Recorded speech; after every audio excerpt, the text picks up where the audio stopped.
in the path going to Imperial Palace of Japan. Ito, may nagpapakasal, prenup. I don't know if this is a prenup. Very nice kids. Very nice kids. And dito tayo sa bandang gitna. Nice. Very nice puno.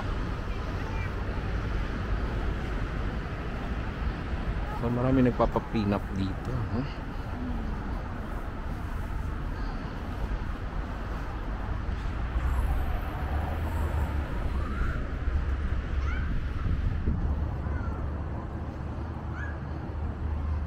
Nakita na namin yung Starbucks na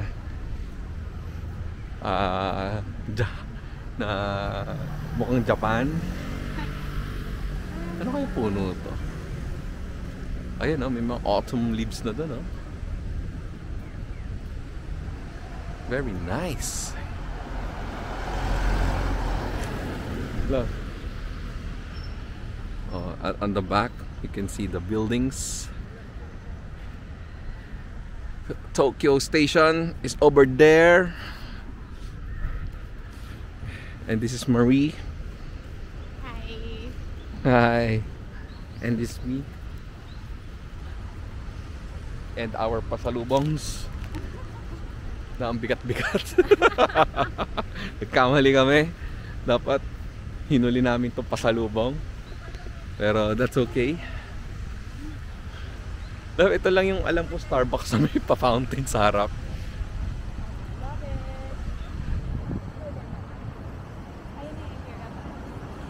Nice one.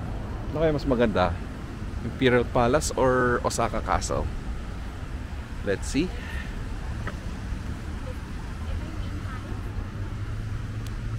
Bagay yung imperialistang mga Hapon dito na nirahan eh. Kasi yung Osaka Castle nang may bitbit.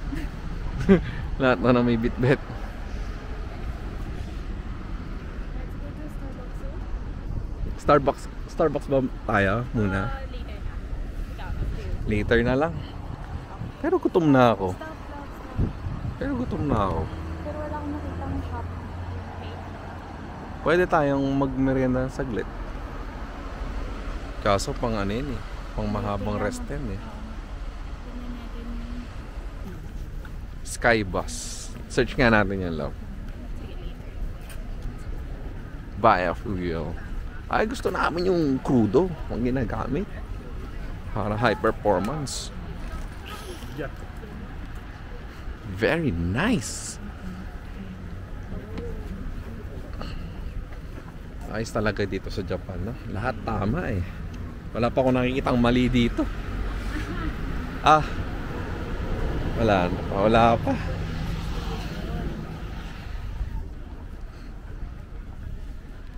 Wala pa talaga.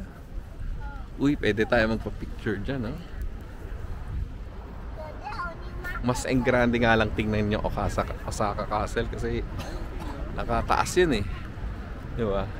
Ito kasi feel ko sa itong malaking puro flat. Baka kasi ito dati, yung buong city, yun yung buong castle. Pwede. No. Yes. Yay!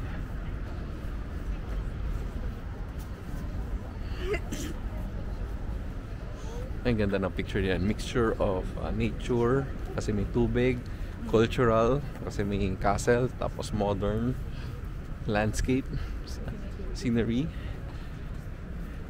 That's nice. CR muna. Babay na muna. Bye-bye! Sayonara. Ayan na ka.